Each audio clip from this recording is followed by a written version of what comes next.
মানেই ফুলের সুবাস, পাখির কলতান, বই মানেই সুরের পরশ, বই মানেই গান। দর্শক, বই নিয়েই মেলা অমর ২১শে বইমেলা। বইমেলা প্রাঙ্গণ থেকে আপনাদের সবাইকে শুভেচ্ছা জানাচ্ছি আমি ইকবাল খন্দকার। শুরু করছি আমাদের প্রতিদিনকার আয়োজন আলোঘর প্রকাশনা বইমেলা প্রতিদিন।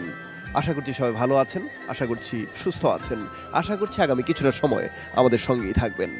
আপনারা জানেন এই অনুষ্ঠানে আমরা লেখকদের সঙ্গে কথা বলি, প্রকাশকদের সঙ্গে কথা বলি, পাঠকদের সঙ্গে কথা বলি আর দিয়ে থাকি নতুন বইয়ের খোঁজ খবর। আজও এর ব্যতিক্রম হবে না। আলোঘর প্রকাশনা দিশা পরিচালিত একটি সামাজিক উদ্যোগ। চলো তাহলে মূল আয়োজনে প্রবেশ করি।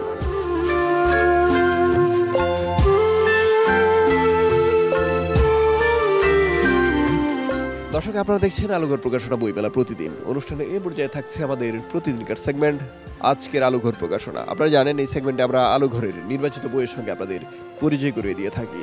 তারই ধারাবাহিকতায় আজ পরিচয় করিয়ে দিচ্ছি 5টি বিশেষ বইয়ের সঙ্গে। প্রথমে হাতের নাম যে বইটি, এই বইটির নাম নানান রূপে তুমি। এই বইটির রচয়িতার নাম সাইফুল ইসলাম চৌধুরী, আর এটি একটি কবিতার বই। আপনারা যারা কবিতার বই পছন্দ করেন তাদের জন্য এই বইটির প্রচ্ছদ শিল্পীর নাম হাসনাত মোবারক। এবার হাতের নাম যে বইটি, এই বইটির রচয়িতার নাম বিরূপাক্ষ পাল। বিরূপাক্ষ পালের লেখা এই বইটির নাম সহজ কথায় ফাইন্যান্স। আপনারা যারা এই ধরনের বই পছন্দ করেন, অর্থনীতির বই বিশেষ করে, তাদের জন্য এই বইটি সহজ কথায় ফাইন্যান্স। এবার হাতের নাম যে বইটি, এই বইটির নাম আবছায়া। আবছায়া বইটির রচয়িতার নাম ফাতিমা রুমি। প্রচ্ছদ শিল্পীর নাম শতাব্দী জাহিদ। রূপচর্চা নিয়ে নানা রকম বই আছে বাজারে। আপনারা যারা রূপচর্চা করেন তাদের জন্য এই বইগুলো দরকার হয়। এবার তেমনই একটা বই হাতে নিয়েছি, সৌন্দর্য চর্চার গোপন কথা। আপনারা যারা এই ধরনের বই পছন্দ করেন, সৌন্দর্য চর্চা করতে চান বই দেখে দেখে, তাদের জন্য এই বইটি। সবশেষে হাতে নাম যে বইটি, এই বইটির নাম দ্য আইকন, আলোকের অন্তরালের গল্প।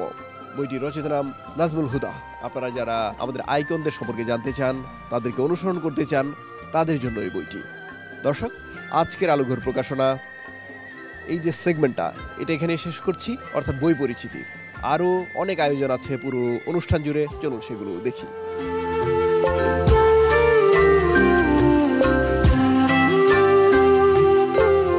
দর্শক, আমার হাতে যে বইটি আছে, বইটির নাম অদৃশ্য সুখের কাছে। বইটির রচয়িতার নাম সোহেল আহসান, তার সঙ্গে কথা বলবো। অদৃশ্য সুখের কাছে কি ধরনের বই?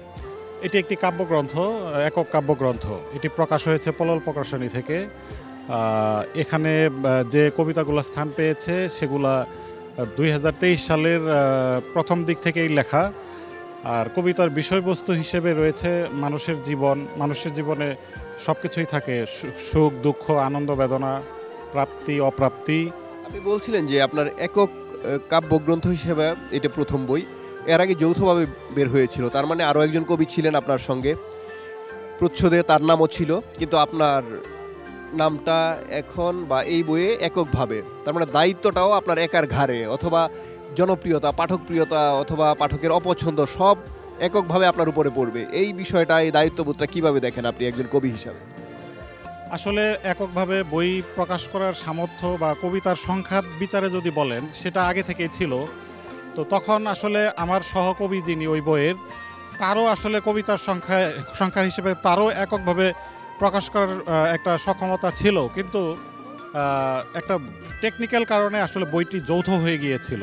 এককভাবে বই প্রকাশ করাটাই হলো একজন লেখকের প্রথম আকাঙ্ক্ষা থাকে।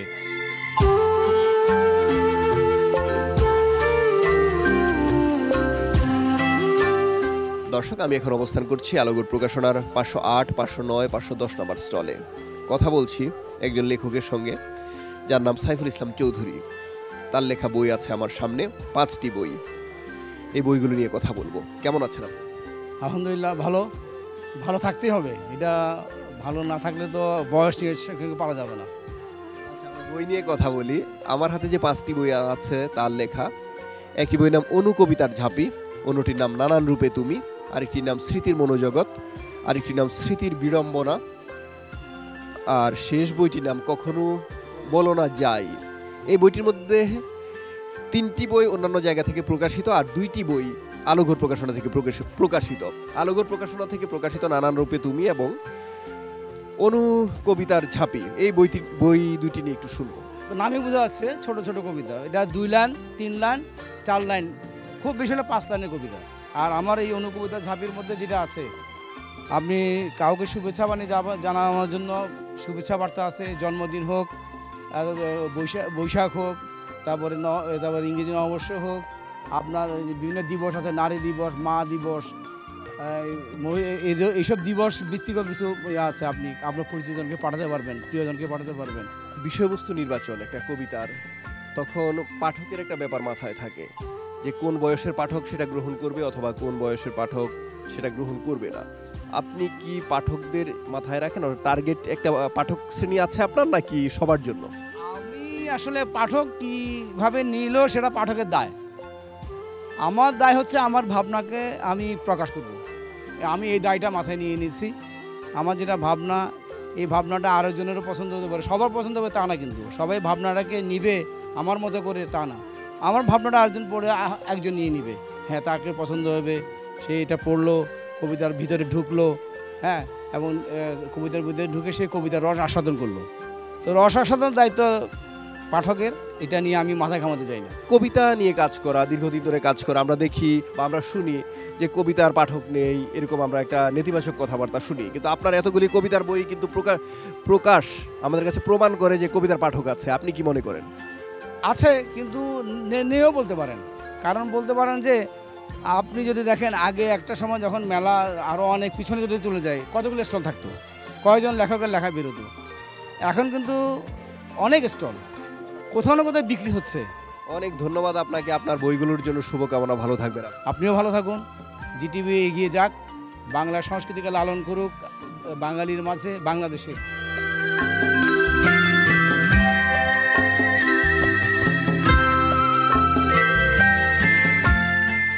দর্শক, আমি এখন যার সঙ্গে কথা বলবো তিনি আমাদের সম্মানিত পাঠক, তবে তিনি নাটকের মানুষ, খন্দকার শাহ আলম। আপনার নাম বলা হয়নি দর্শকদের, আপনি নাটকের মানুষ আমাদের, কিন্তু বইমেলায় যখন আসেন একেবারে পাঠক হিসেবেই মনে করি বা বইয়েরটা নিয়ে আসা হয়। তবু নাটকের সঙ্গে যে আপনার সম্পৃক্ততা আর সেই সম্পর্কটা যে বইমেলার সঙ্গেও আছে, আপনার মুখ থেকে একটু বিস্তারিত শুনবো। বাঙালির প্রাণের উৎসব হচ্ছে এই বইমেলা। দীর্ঘদিনে এটি নাগরিকদের, প্রায় প্রতিটি মানুষের মধ্যে একটা অনুরণ সৃষ্টি করে যে এই যে মাসব্যাপী বইমেলা, সকল সময়ে এটি খুবই মানে একটু যারা পাঠক অথবা পাঠক নয়, পাঠক হতে আগ্রহী, জানতে চায়, তাদের সকলেরই এক ধরনের সমাগম ঘটে এই বইমেলায়, এবং সারা বছর নাগরিকরা অপেক্ষায় থাকে এই ২১-এর বইমেলার জন্য। তার পাশাপাশি আমরা যারা শিল্প সংস্কৃতি কর্মী, আমরা তো স্বাভাবিকভাবেই কিছু পড়ি, কিছু জানতে চাই, নানান বই সংগ্রহ করি, সেটা যেমন আগ্রহ করে, সৃষ্টি করে, পাশাপাশি আমরা নাটকের সঙ্গেও এখানে কাজ করছি। যেমন এই অমর ২১-এর বইমেলাকে ঘিরেই আমাদের একটি উৎসব আছে, আগামীকাল থেকে উৎসবটি শুরু হবে ১০ দিন ব্যাপী। অমর ২১-এ নাট্য উৎসব আমরা করছি সরোয়ার্দী উদ্যানের আপনার এই যে মুক্ত মঞ্চে। এই উৎসবটি আয়োজন করছে বাংলাদেশ গ্রুপ থিয়েটার ফেডারেশন, এটিও বেশ কয়েক বছর থেকে হচ্ছে। পাশাপাশি এই উৎসবে ১০ দিনে ২০টি মঞ্চ নাটক হবে। আমরা যারা মঞ্চ নাটকের সঙ্গে কাজ করি, আমরা মনে করি এটি একটি বড় আয়োজন, এটাকে বইমেলাকে ঘিরেই, এবং এই বইমেলা হচ্ছে তার প্রধান উপলক্ষ, যে কারণে এই উৎসবটি আয়োজিত হচ্ছে। কালকে এটি উদ্বোধন করবেন সংস্কৃতি বিষয়ক উপদেষ্টা জনাব মোস্তফা সরোয়ার ফারুকী।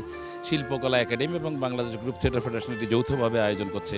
আমি সেই উৎসবে আহ্বায়ক হিসেবে দায়িত্ব পালন করছি, এবং কালকে এখানে এই উৎসবটিতে শিল্পকলা একাডেমির মহাপরিচালক সৈয়দ জামিল আহমেদ তিনিও থাকবেন, অনেক কালচারাল পার্সোনালিটিস কালকে আসবেন, এবং কালকে থেকে আগামী ১০ দিন পর্যন্ত এই উৎসব এবং বইমেলা দুটোই আমরা একসঙ্গে উপভোগ করতে চাই। দর্শক, খন্দকার শাহ আলম ভাই তিনি প্রত্যাশা করছিলেন যে বইমেলায় প্রত্যেকটা নাগরিক আসবেন, সেই প্রত্যেকটা নাগরিকের মধ্যে আপনিও কিন্তু আছেন। যদি বইমেলায় না এসে থাকেন অবশ্যই আসবেন।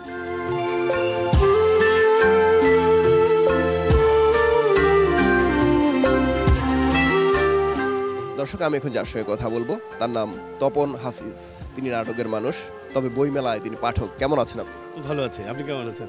ভালো আছি। আপনারা নাটক নিয়ে আসেন মঞ্চে, নাটক নিয়ে আসেন টেলিভিশনে, সেই নাটক আমরা উপভোগ করি। আর যারা বইয়ের মানুষ তারা কোনো না কোনোভাবে নাটকের দর্শক। এই যে পুরো বিষয়টা একটা পর্যবেক্ষণ আপনার কাছে অবশ্যই আছে, বইয়ের পাঠক, নাটকের দর্শক ইত্যাদি ইত্যাদি, সব মিলিয়ে আপনার মুখ থেকে একটু শুনবো। বইয়ের পাঠক আর নাটকের দর্শক একেবারে ভিন্ন কিছু নয়, পরিপূরক। কারণ যে বই পড়তে পছন্দ করে, ভালোবাসে, সে নাটক দেখতেও ভালোবাসে বলে আমাদের বিশ্বাস। কারণ নাটক পড়ার মধ্যে দিয়ে নাটক দেখার আগ্রহ জন্মায় বলে আমরা বিশ্বাস করি। এবং আমরা পড়েই কিন্তু নাটকের প্রতি এতটা আগ্রহ জন্মেছে বলে নাটকের মানুষ হয়ে উঠছি, এখনও হয়ে উঠতে পারিনি, বা চেষ্টা করছি।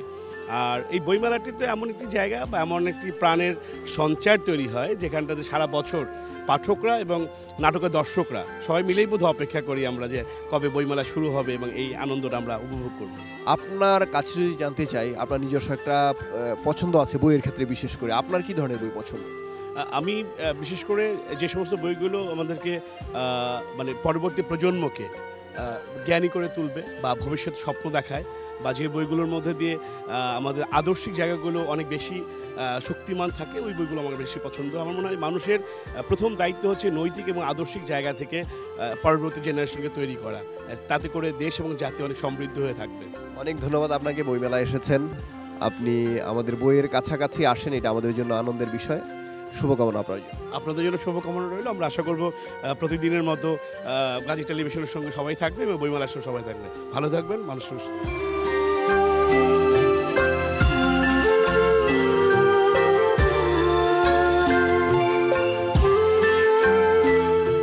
আপনারা দেখছেন আলোঘর প্রকাশনা বইমেলা প্রতিদিন। আমরা বইমেলার মাঠে আছি, বইয়ের মানুষদের সঙ্গে আছি, আরও কিছু আয়োজন আছে, চলুন সেগুলো উপভোগ করি।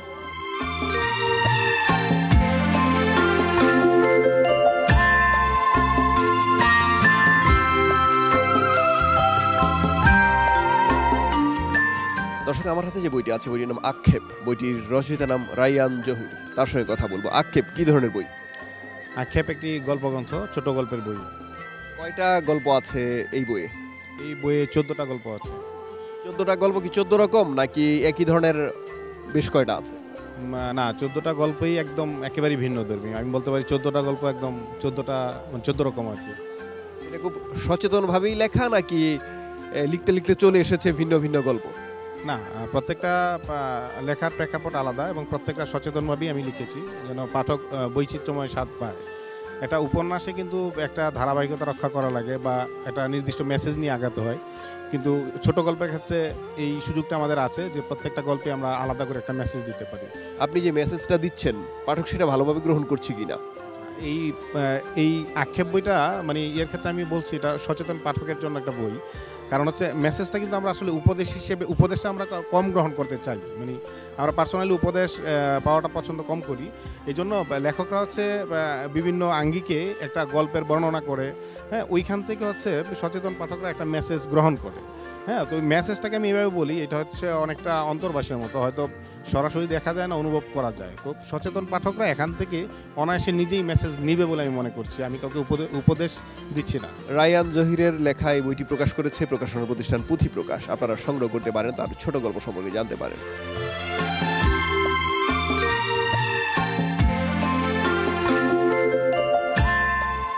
দর্শক, আমার হাতে যে বইটি আছে, বইটির নাম ডিভোর্স এবং অতঃপর। বইটির রচয়িতার নাম সাবিনা রহমান, তার সঙ্গে কথা বলবো। কি ধরনের বই এটি, উপন্যাস নাকি? এটা একটা উপন্যাস, সমসাময়িক সামাজিক প্রেক্ষাপটের উপর একটা উপন্যাস। ডিভোর্স খুব হচ্ছে আজকাল, সেটার কোনো প্রভাব আছে কিনা এই বইয়ের গল্পে? তো অবশ্যই ডিভোর্সের উপরে, ডিভোর্সকে কেন্দ্র করেই বইটা লেখা এবং ডিভোর্সের পরে তার পরিণতিটা কি হতে পারে সেটার উপর লেখা। আর হচ্ছে যে এখানে ডিভোর্স কিন্তু নানা কারণে হয়, এক একটা পরিণতি এক এক রকম হয়। আমার বইয়ের ভিতরে যেটা আছে সেটা হচ্ছে যে আসলে হাজব্যান্ড ওয়াইফের যখন ডিভোর্সটা হয়, যখন সিঙ্গেল দুজন থাকে তখন সেটার পরিণতিটা এক ধরনের হয়, কিন্তু সন্তান যখন হয় তারপরে ডিভোর্স হলে সাধারণতভাবে সন্তানের উপরেই সেটা প্রভাবটা পড়ে, সেটা কুপ্রভাব, আমি বলবো কুপ্রভাবটা সন্তানের উপরে পড়ে, তো সেটাকে কেন্দ্র করে লেখা হয়েছে। আপনার কততম বই এই বইটা? 8তম উপন্যাস। আগের কি উপন্যাস ছিল নাকি ছোট গল্প? সবগুলোই উপন্যাস। দীর্ঘদিন ধরে বই লেখা, প্রকাশ করা, সেখানে পাঠকের একটা চাহিদা বোঝা যায়, আপনার কাছ থেকে তারা কি চান, কি পান, বা সেটার প্রতিক্রিয়া কেমন সেটা বোঝা যায়। কি মনে হচ্ছে যে উপন্যাসেই আপনাকে তারা চান, নাকি অন্য কিছু আপনার কাছে চান, গল্প বা অন্য কিছু? আমার আসলে উপন্যাস ছাড়া আমি কবিতা লিখি এবং কবিতাগুলো আমার এভাবে পাবলিশড করা হয়নি, কিন্তু কবিতাগুলো আমি বিভিন্ন জায়গায় দিয়ে থাকি, পত্রিকায়, এই টাইপের আর কি কবিতাগুলো লেখা। কবিতা কখনো আমার বই আকারে প্রকাশ করিনি, কিন্তু আমি কবিতা লিখি। দর্শক, ডিভোর্স এবং অতঃপর সাবিনা রহমানের লেখা এই বইটি প্রকাশ করেছে প্রকাশনা প্রতিষ্ঠান কাকলি। আপনারা সংগ্রহ করতে পারেন।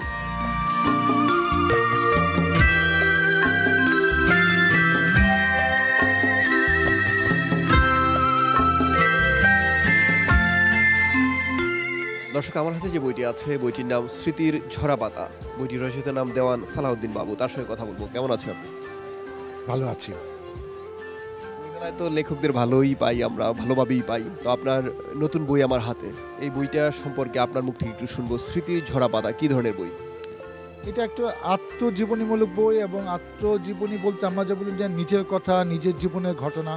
আমি এখানে ছোট ছোট স্মৃতিগুলো, ছোট ছোট ঘটনাগুলো আমি এখানে পেশ করেছি এক একটা গল্পের আকারে। এক একটা হেডলাইন দেওয়া আছে, পড়লে মনে হবে যেটা ছোট গল্পের মতো, কিন্তু এখানে 40-50টা ছোট্ট ছোট ঘটনা আমি আমার অনুভূতি, আমার ভালো লাগা, এবং ওখান থেকে অনেক কিছু শিক্ষা আছে, অনেক কিছু আমি বলতে চাচ্ছি যে কথাগুলো আমি কোথাও বলি নাই।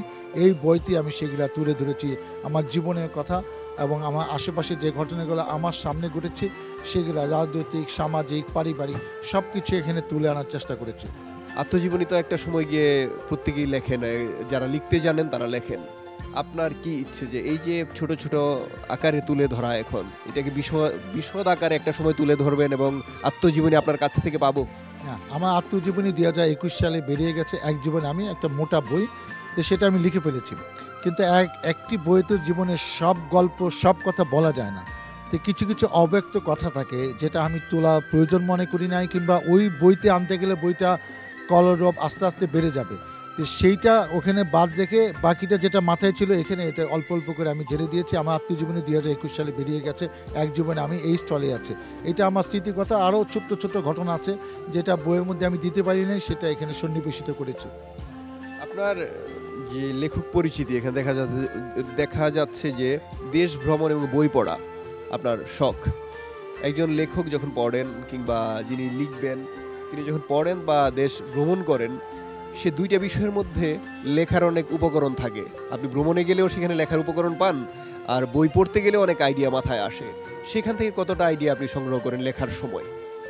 না, বই পড়তে হয় ভালো লাগা থেকে, আর বই পড়তে হয় যে আমার লেখা ধরনটাকে, লেখা স্টাইলটাকে, লেখাকে সমৃদ্ধ করার জন্য বই পড়তে হয়।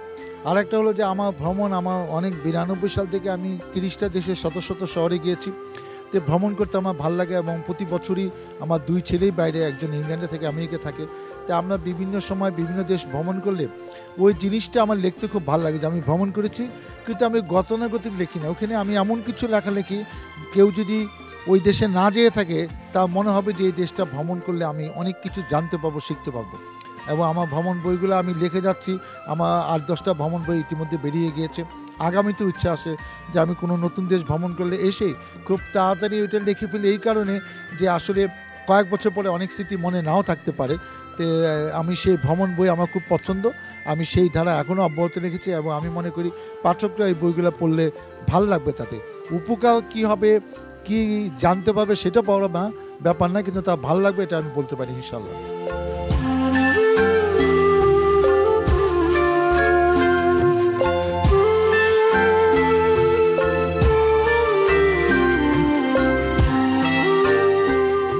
দর্শক, আমার হাতে যে বইটি আছে বইটির নাম জোনাকিরা জ্বলুক না। বইটির রচয়িতা নাম মনিরুস সালেহীন, তিনি আমার সামনে আছেন, তার সঙ্গে কথা বলবো। কেমন আছেন আপনি? আছি, আলহামদুলিল্লাহ ভালো আছি। আপনার এই বইটি আমরা বই পরিচিতি পর্বে দেখিয়েছি, তবে আপনাকে পেয়েছি এখন এই বইটি সম্পর্কে একটু বিস্তারিত জানবো। কি ধরনের বই এটি, জোনাকিরা জ্বলুক? এটি আমার বিভিন্ন সময় প্রকাশিত 11টা বিভিন্ন স্বাদের গল্পের সংকলন। এগুলো অধিকাংশই বিভিন্ন জাতীয় পত্রপত্রিকা ইতিমধ্যে প্রকাশিত হয়েছে।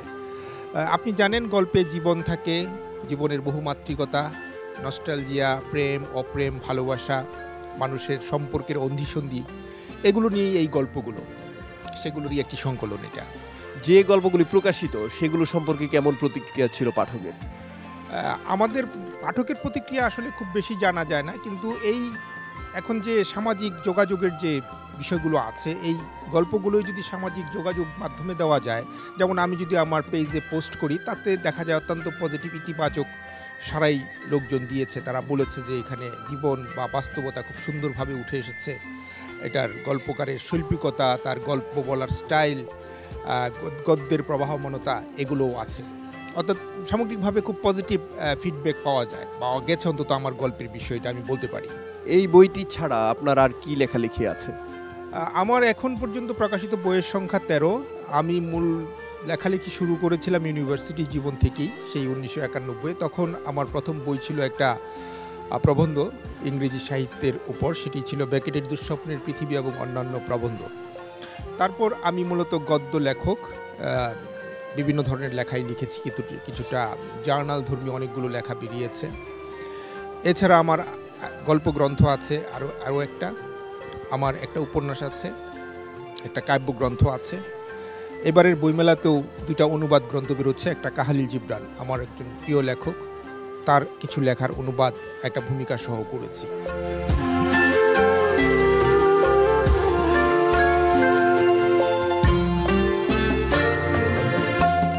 দর্শক, এতক্ষণ আমরা বইমেলার মাঠে ছিলাম বইয়ের মানুষদের সঙ্গে, ছিলাম নতুন বইয়ের সঙ্গে।